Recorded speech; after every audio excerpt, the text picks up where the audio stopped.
All right, so in this lesson, we are going to go over the points commands.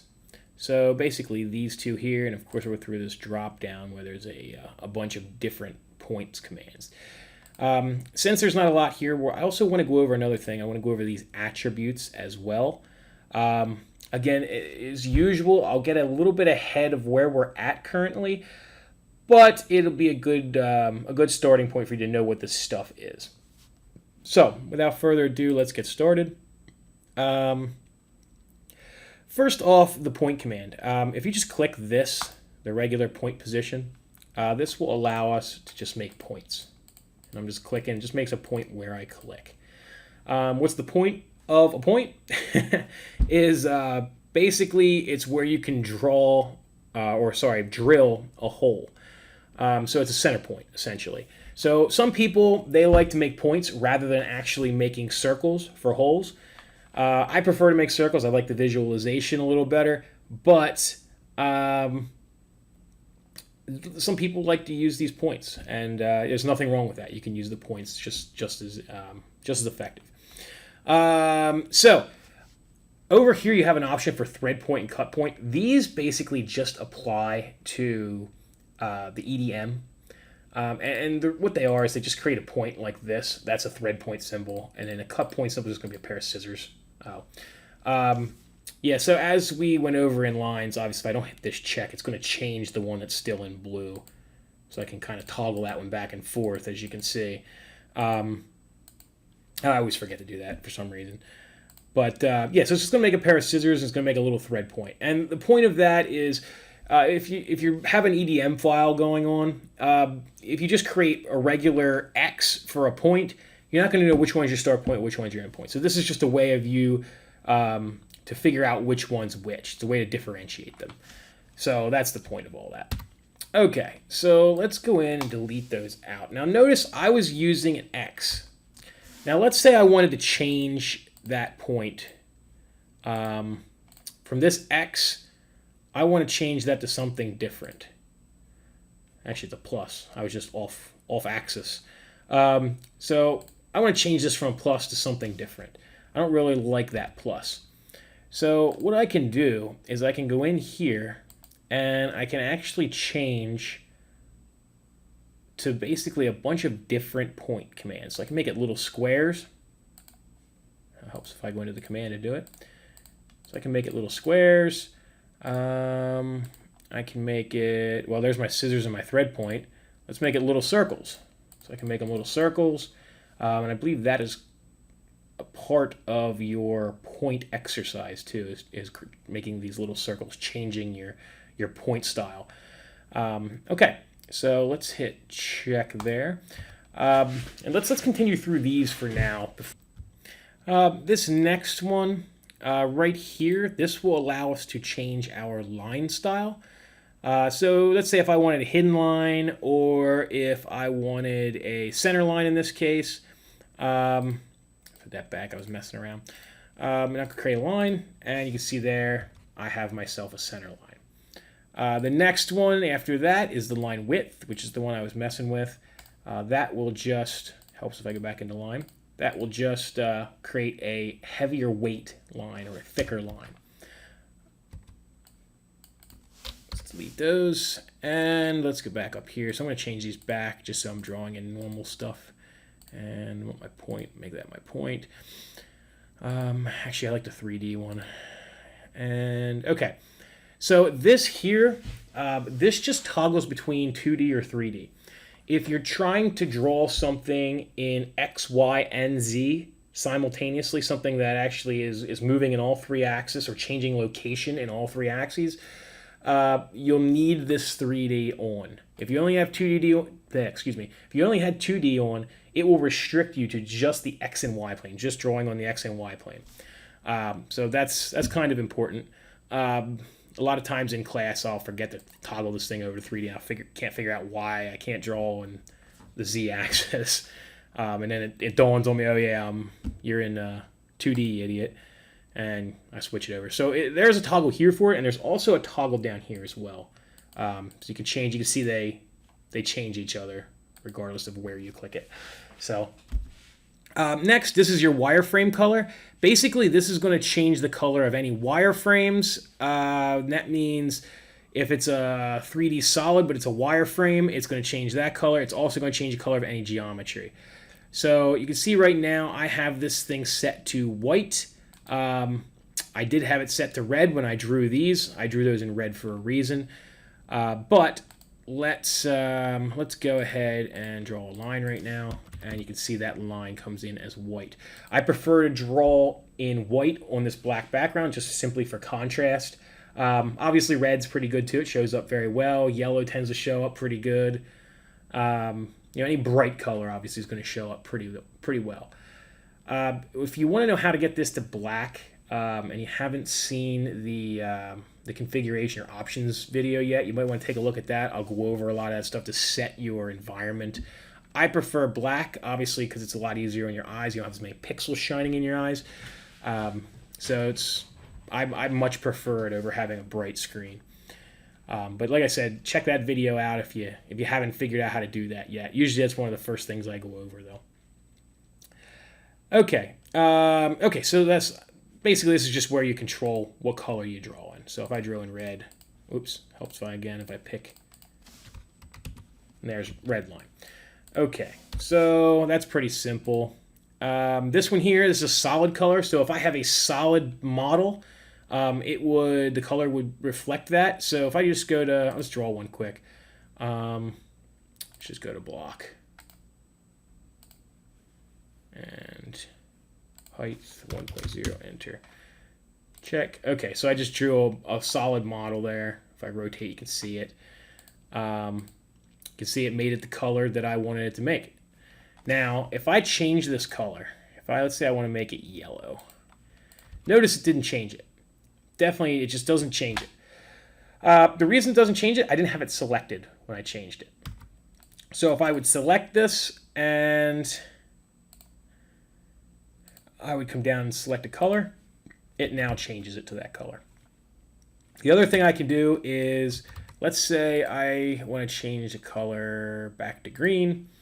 I can click this, select it, and I can also click solid color. So once it's set, you can just click this icon unless you want to change it from a different color. It'll give you an example of what it's currently set to, and that button will just allow you to set it. This one here, this is the same thing basically, only it's for surfaces. I'm not going to draw a surface. I think you probably get the idea. A surface isn't three-dimensional like this cube or a solid.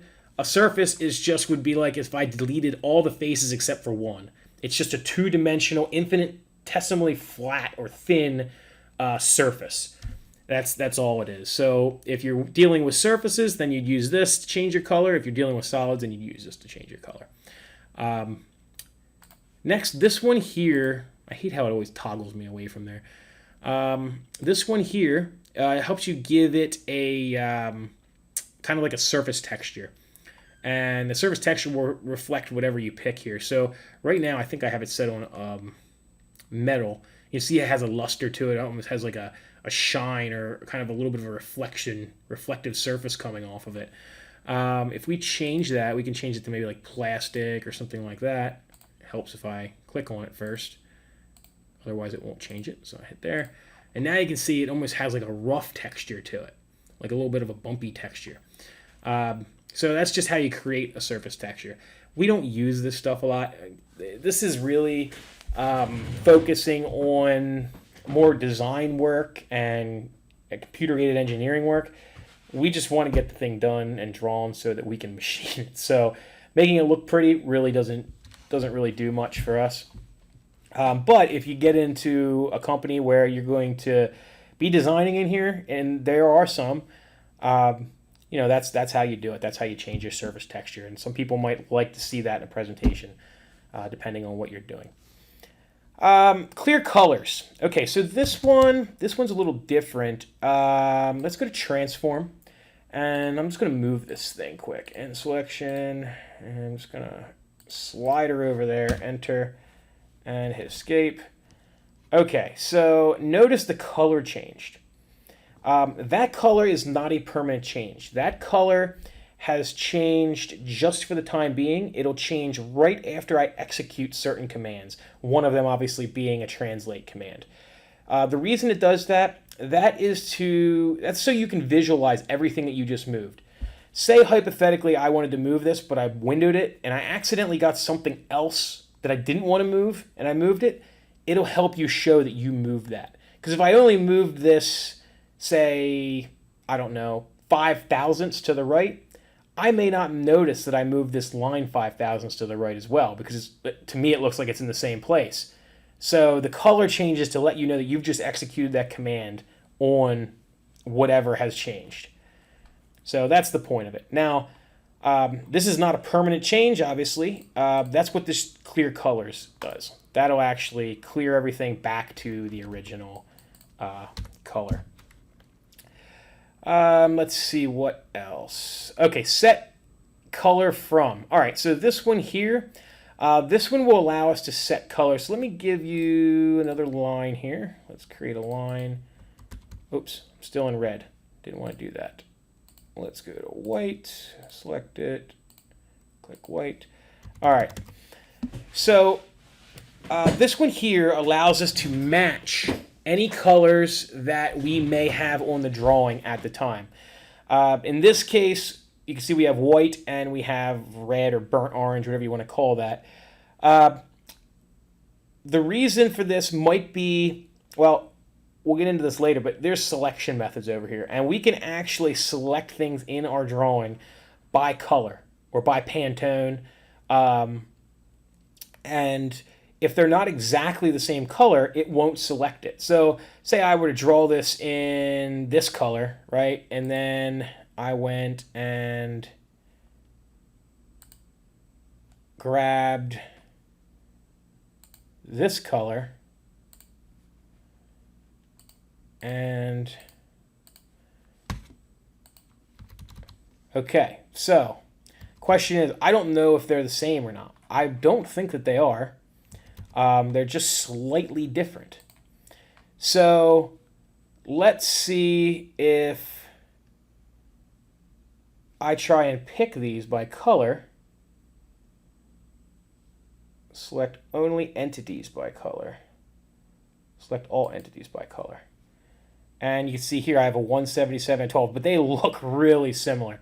So if I hit this one and hit check, notice it only selects that one. So that can be problematic if you're trying to use your colors to distinguish certain parts of a drawing or something like that. All right, so what we'll do there, so let's say I wanted everything to be this color, but I don't know what color that is. What I can do is I can use set from entity. I can select this, and now it has now set this to exactly what this is. So now if I go back and I select this, and I say change, okay. Now select all entities. Notice that 177 went away because nothing on the screen is using that anymore.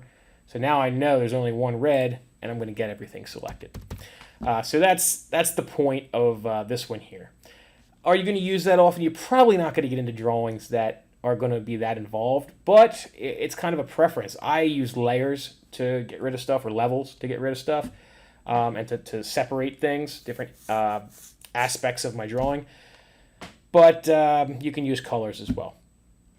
So let's move on to this one. This is just set all. So this, I can just go in and select whatever entities I want to change.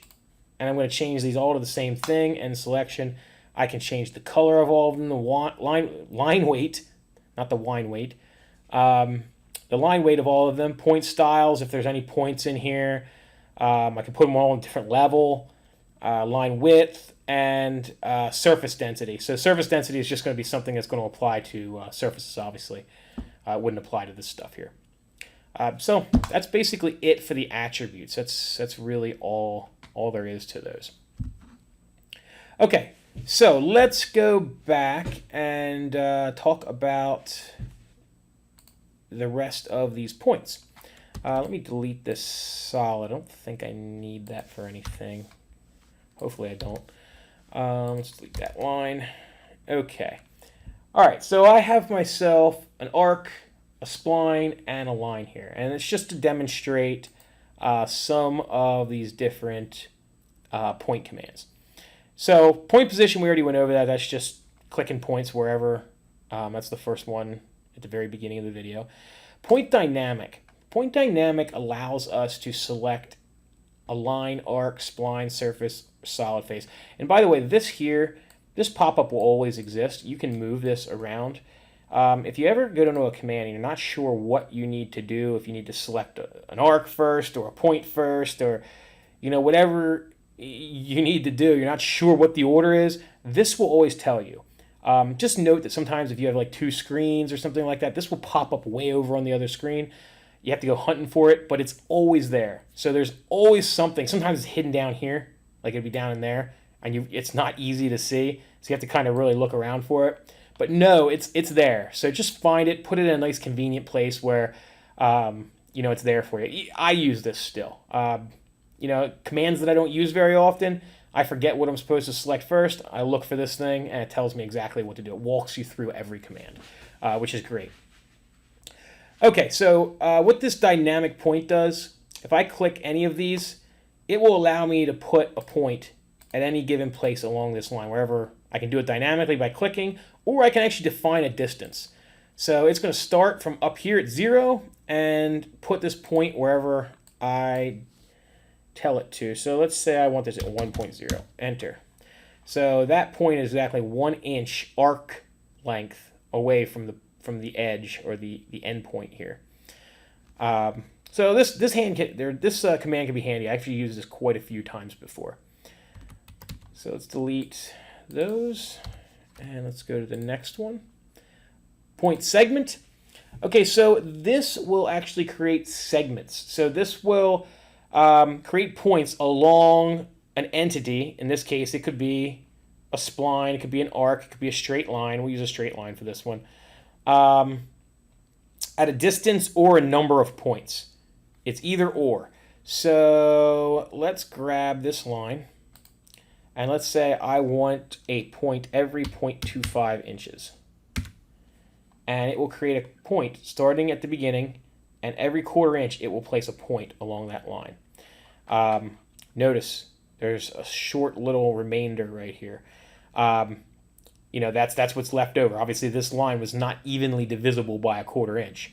So it'll start at the beginning, and it'll create the X's all along it. Or the points all along it. The other thing we can do is we can create it by number of instances, number of points. So let's say I just want to have 15 points on this line. Let's say I want to break it into 14 divisions, because there's going to be one extra point at the end point. So this is into 14 spaces here. 1, 2, 3, 4, 5, 6, 7, 8, 9, 10, 11, 12, 13, 14.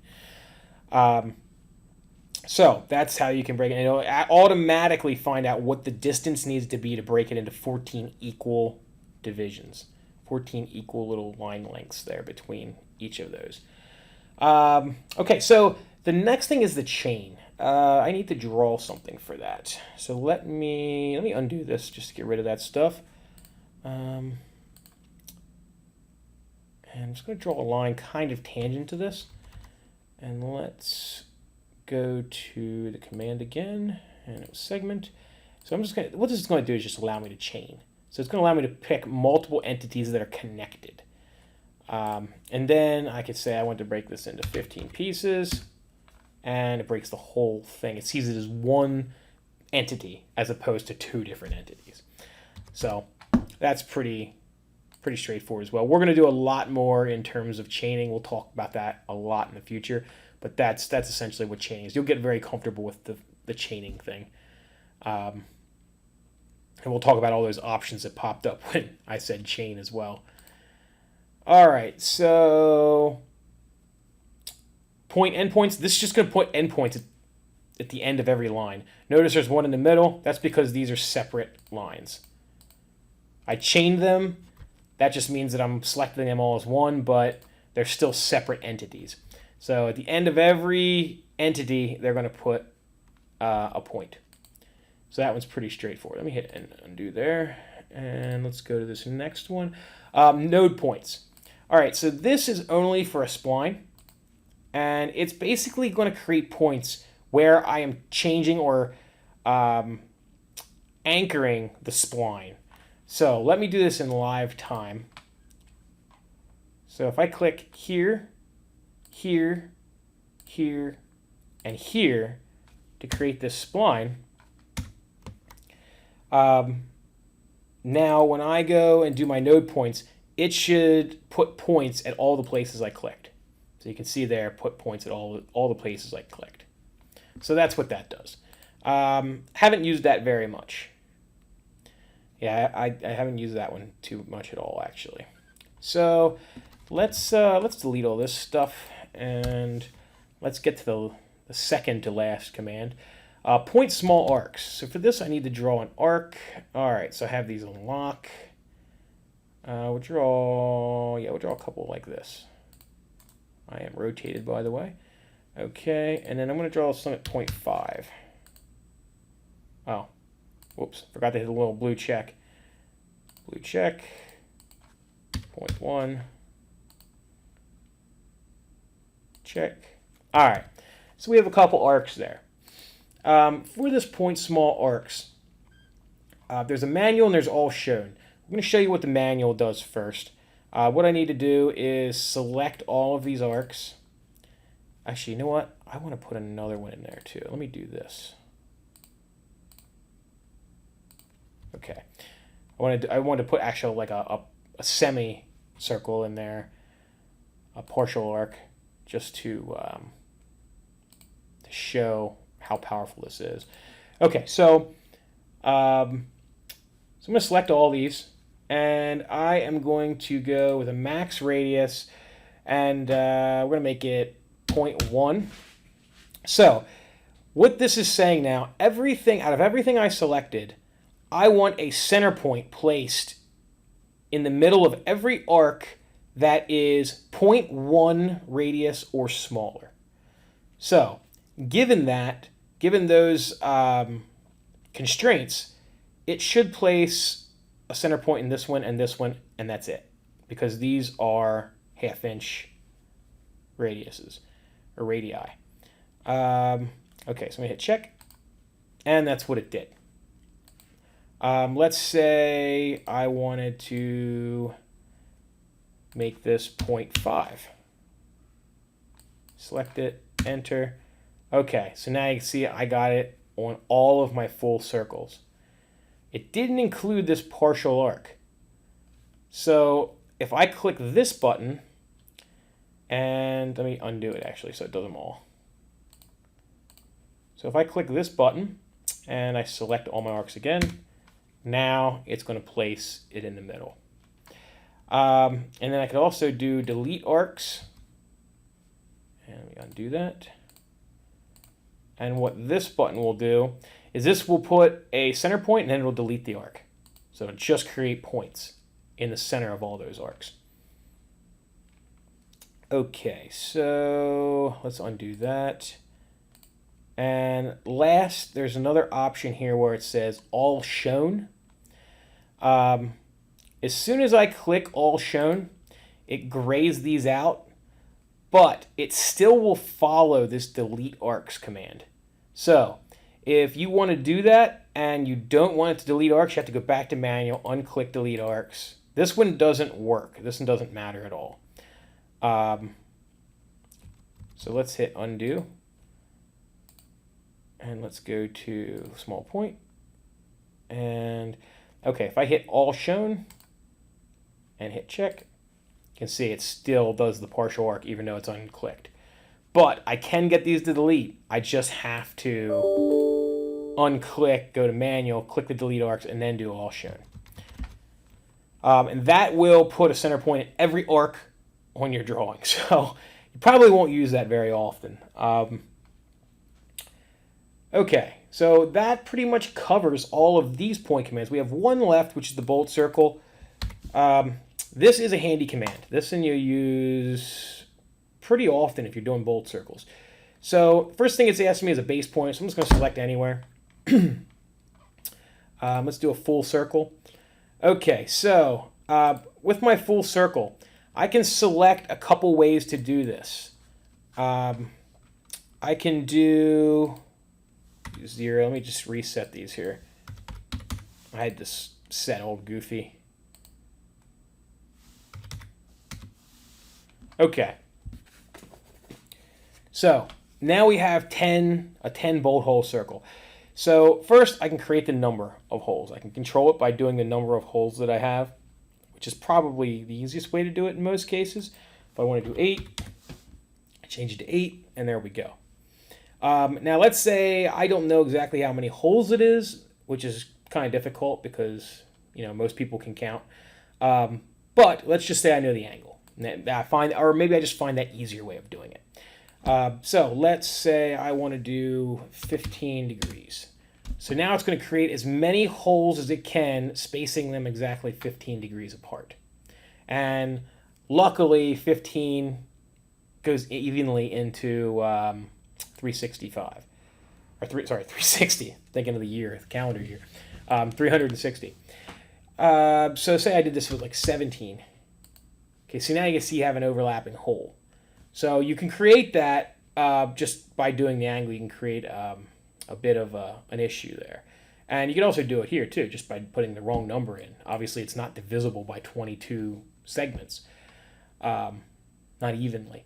So let's say 23 or 23. It will freeze on this is what I'm saying. So if it was a 17 degrees, check. Okay, now let's say I make it 22. If I use this, it will divide it evenly. If I just put the angle, it may not work out evenly. So you have to go back and kind of reset it if you want to make it evenly divisible. Partial circles. We can do partials. So let's say we want, I don't know, we need an angle and a number here. Let's say they're going to be 20 degrees apart, and we want to make 4 of them. Okay, so there we go. So we got 4. My direction is opposite as opposed to defined. It should be defined, which is going to go from 3 o'clock all the way around. If you have it opposite, it's going to go in the negative direction or clockwise. Okay, so now that that's all set right, you can see there, these are 20 degrees apart, and there's 4 holes. I can change the base point simply by clicking that. Maybe I want it over here instead, change my mind. You can also change the diameter of this bolt circle. Say I want it to be 10. I can make it smaller, the diameter of the bolt circle itself. I can also change where it's at by clicking in the center of here. I can also change the diameter by clicking this. And say if I make it 10.0, it's going to be a 20-inch diameter circle. See, as illustrated there. If I select this, oops, got to hit enter again. If I select this, I can change the start point, the start angle. Right now we're at 0. Let's change that start angle to 45 degrees. So now it's going to be 45 degrees where the first hole is going to be from 3 o'clock. I can also change it, like I said, using this. And let's say I want it to be 15 degrees. So there's a couple places you can change it. You change it using this guy. You can change the start point using this guy, the angular start point. You can change the diameter or the radius using this. Or you could change the center point by clicking there. So you can either do it in the graphics screen or you can just move the stuff over here. And the base point, by clicking this, you're really kind of doing the same thing as clicking the center here. So not much difference. The entities that are created. I can either create arcs. In this case, it's creating the circles. That's what it means by arcs. I can create points. It's just going to create points at those spots. Or I can do both. You can see here I have arcs and points in the center. If I do arcs, I can also create or change the diameter. Let's say I want it to be 0.5. So now they're 0.5-inch holes. So that's how you can control your holes. Reference circle. This is just going to, you see this, it shouldn't be a hidden line. This should actually be a center line. But for some reason they're using a hidden line. This hidden line will go away when you see it white like this. The geometry that will stay if you hit enter is just going to be the light blue geometry. So this is just for reference while you're working out this command. If you want that to stay, you have to click a reference circle. See, now it turned blue. So now it'll stay. Center point, there is a temporary center point. And you can see that's not blue either. But if I click on center point, it will change it to blue. It also change the orientation of it. Rotary axis, we're not really going to get into this. This is for 4 and 5 axis stuff, so this is stuff that we're not going to talk about right now. It's a little more advanced. We'll get into stuff like that in the 4th semester. So we're just going to click that off for now. And then, of course, you know what direction is. I already showed you that. That's just going to change the direction of it. For some reason, a little bit of a glitch. This does not update and go to the negative. I'm not sure why. This is 2021, so this is the newest version of MasterCAM. Just came out, so I imagine this is probably just a little glitch in their software. That is it. I think that pretty much covers everything in regards to the point command and, of course, in regards to the attributes. Hopefully this helps you with your assignment, the points assignment, and it gives you some more information, a little bit more in terms of drawing techniques. So, anyway, that's all we have for this lesson.